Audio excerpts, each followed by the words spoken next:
much. That's the sights and sounds of Couples Classic Valentine's Special for this year, 2019. And of course, you understand that it's just about some few days away from today. Today being the 6th day, so in another few days, it's going to be the Valentine's Day. Well, we use this opportunity to actually talk to very, very young at heart people. Girls, boys, and who throw caution to the winds and do all sorts of behavior, all in the name of marking St. Valentine's Day. If you go through the story of St. Valentine, you actually find that he actually died for what he believed, not for some kind of irresponsible behavior. So as you mark your Valentine this year, you have to know that it is not enough for you to lose your head. Please try as much as possible to be very, very careful. Don't throw cautions to the wind. Don't behave in very, very unreasonable manner. No, it's not going to be something that you are going to like at the end of the day. Well, I did also tell you that we are going to be looking at the political developments in Rivers State, and you understand that for quite some time it has been a great battle for politicians in Rivers State, most especially for members of the APC. And so far, the Independent National Electoral Commission in that state printed ballot papers, and names of APC was not part of the ballot papers that were printed, simply because of the fact that there was a Federal High Court ruling that nullified the primaries that APC did. And of course, we also understand that some controversies came up from that primaries. Some people believe that it was Tony Cole that is supposed to be the governorship flag bearer of APC in Rivers State, while some other people also believe that it's supposed to be Magnus Abbey that is supposed to be the governorship candidate for APC in that state. So that was on one side. Then the case had to go to courts of appeal on Monday. Court of Appeal had to give an order, a stay of execution order, that actually nullifies the ruling of the Federal High Court in Rivers. So the implication of that is that APC now stands a chance in this 2019 election. Well, the biggest of it all is, who is APC going to feature, most especially in the governorship election? Because as it stands now, there are almost two candidates.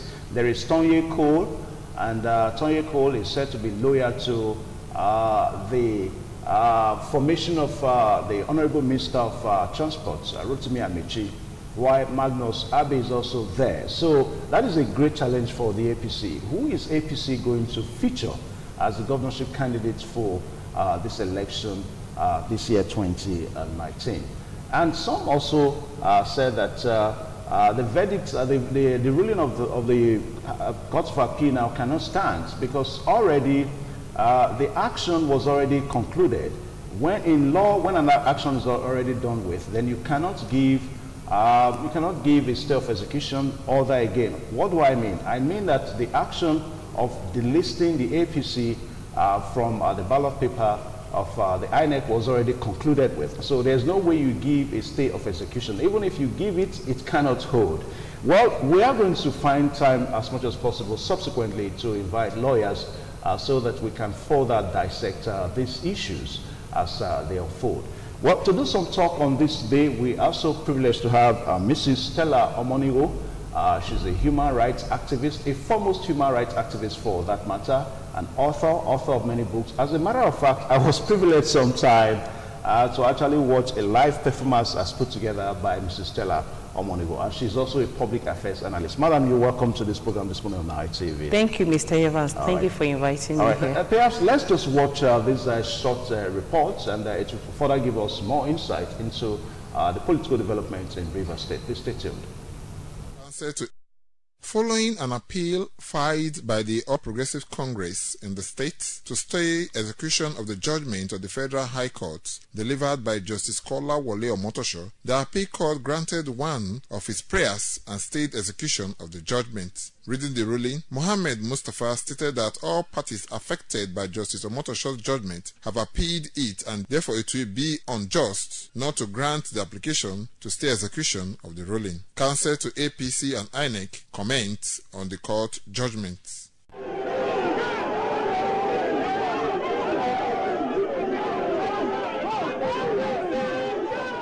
All the parties in that except INEC are appellants also in this matter, which means that all the parties are dissatisfied with that judgment. And the court felt that is an exceptional circumstance for which to stay the execution of that. And by this ruling today, all Progressive Congress, the APC in Rivers State, and their candidates are free to participate in the election. They can go about their campaigns. Those acts sought to be stayed had already been completed by the 43rd response, which is INEC. And INEC, like the court observed, did not file anything, any process to refute that they did not publish the names. They didn't file anything. So the jubilation they have now is of no moment, because the act sought to be stayed has been completed. And again, the court did not give any order to INEC to put back the names of the people that have been removed. There's no order like that. Thomas Sado reporting. All right, thank you. Now, those are some of the developments trailing the political issues in Rivers State. Dr. Mrs., you're welcome one more time. Thank you, Mr. Now, where can we really start talking from on this issue? I think we should start from the factionalizations of parties. Okay.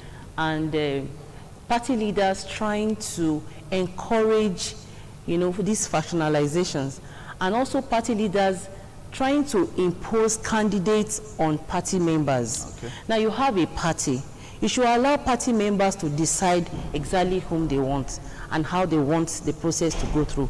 But by the time you're trying to impose yourself on them, there's going to be problem. So I think that the problem actually started with party leaders not carrying members along. And when you don't carry members along, this is what you find. Okay, let's bring it down now so that viewers at home can further follow.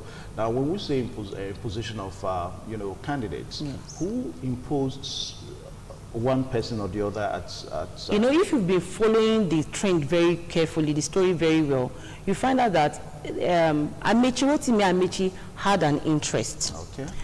Meanwhile, Senator Magnus indicated interest long ago, since 2016. Perhaps he wasn't in the, let me use the word, he was not in the camp of Rotimi Amaechi. Okay. Of course, Rotimi Amaechi had some things to do with him in the past, but somewhere along the line, I think they fell apart, and Rotimi Amaechi decided to sponsor Toyin Cole. And this did not go down well with most members of the party. And that is reflected even in the primaries done. Okay. In the primaries, they had direct and indirect primaries. The Senator Magnus party, Senator Abe's party, had the direct primaries, yeah, while Rotimi Amaechi's side faction had the indirect. Now, when I saw the result of the primaries, I found out that Senator Abe had over 14,000 votes, while Toyin Cole had 3,600 votes. At the end of the day, it was Senator Abe, Magnus Abe, that actually won the primary. Yes, if you were to say that. But the thing is that, you have to also be careful. I wouldn't say that categorically, because when you talk about direct primaries, all local governments are involved.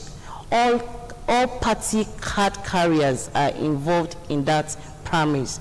But when you talk about the indirect, they are selected members, they have delegates. It's like they delegate members from each constituency to represent. So that's why you find the discrepancies in the number, in the population. But the thing is, from the number, you could see that Senator Abe had a lot of supporters, because even at that primaries, Toyin Cole had less than 4,000 votes compared to the 14,000 votes. So if you are to use the primaries of the Abe's faction, he was more popular. Okay. And if you are also to use the one of Amaechi's faction, Senator Abe did not feature at all. We had only 2 candidates in that faction during the primaries. What we are looking at, yes, now, because I think the controversies that filled the APC primaries was almost national. National in the sense that it was almost an issue in every state. Yeah. Now, at a point, the issue of it is the party structural leadership that dictates what happens, not the national party structural leadership. I think that was where the issue came up on who to say what happens in Rivers State. I remember, just like what you said, that Tony Eko, loyal to Honorable Minister of Transport, Magnus Abe, also there. Now, I think we also need to talk on who really controls the party leadership in APC in Rivers State, as it is now. As it is now, it's very, very clear that actually they control APC Rivers State from Abuja, from national. And I think I'm beginning to feel that the states don't really have power over their own decision any longer. That's APC Rivers State. APC Rivers State. Not only Rivers State, if you remember what happened also in Imo State. We had similar problems in Imo State. We're having a problem also in Lagos State. So it goes around all APC states. In the past, you know, the primaries were limited to at the state level, but being monitored by the national. Now it is the national who is actually now dictating to the state on what to do. And I don't think it's going down well with the people at the state level. That's why I see that there is problem here and there in almost all APC states during their primaries. Okay. Now, going by this stay of execution that the Court of Appeal has granted, that presupposes that APC can go ahead and be part of this 2019 election.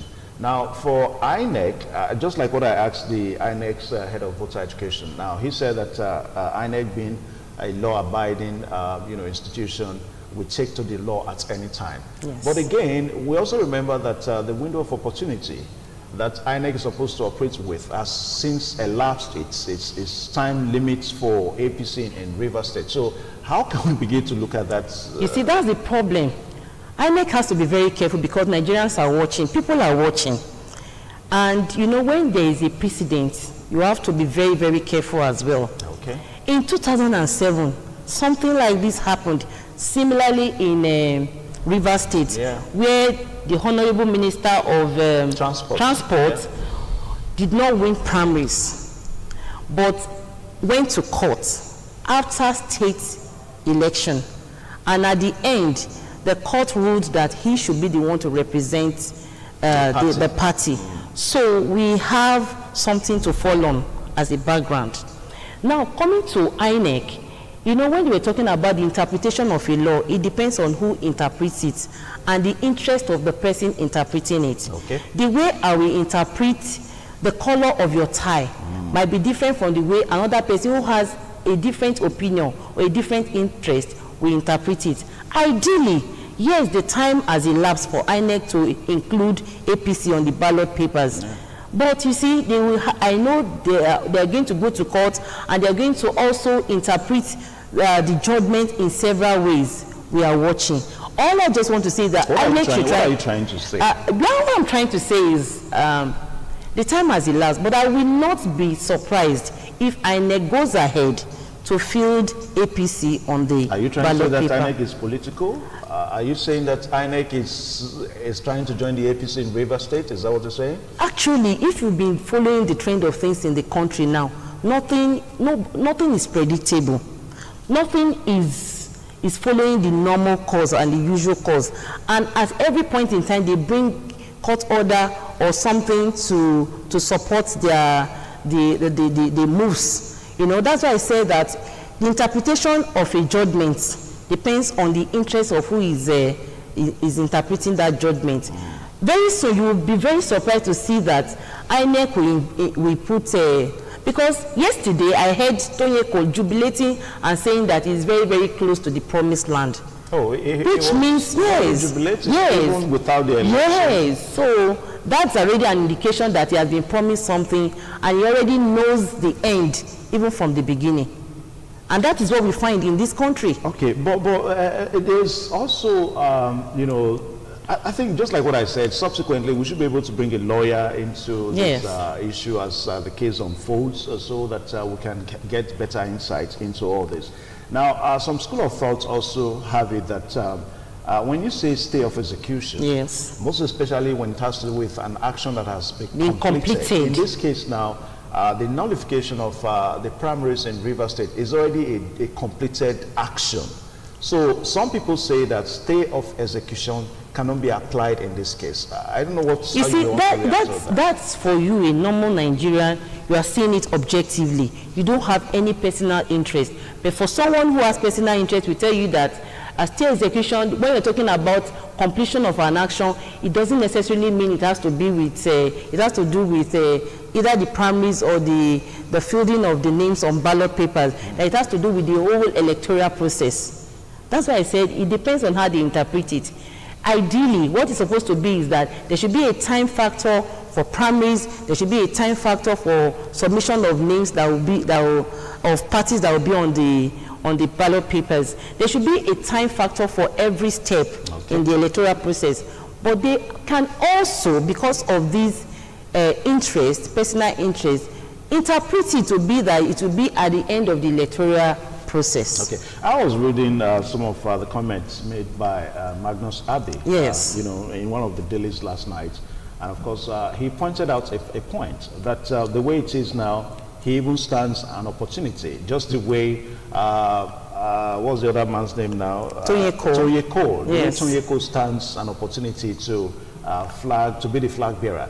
Now he went on to say that despite the stay of execution, that the Court of Appeal did not go ahead to mention who to represent the APC. And the way it is now, the biggest problem for the APC on who to represent the party, if at the end of the day, INEC goes ahead, despite the just about a few days left, goes ahead to say, okay, you can now be part of the election.